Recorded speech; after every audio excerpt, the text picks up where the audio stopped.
আর এই স্বর্গস্থ পিতা আপনার ধন্যবাদ মহান গুরু যিশুর নামে, আর গুরুকে অসংখ্য অসংখ্য ধন্যবাদ।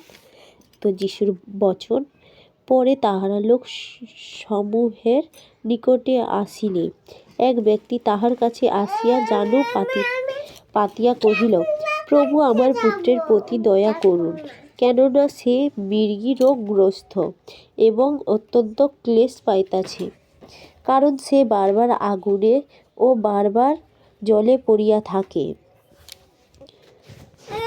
আর আমি আপনার শিষ্যদের নিকটে তাহাকে আনিয়াছিলাম, কিন্তু তাহারা তাহাকে সুস্থ করিতে পারিলেন না। যিশু উত্তর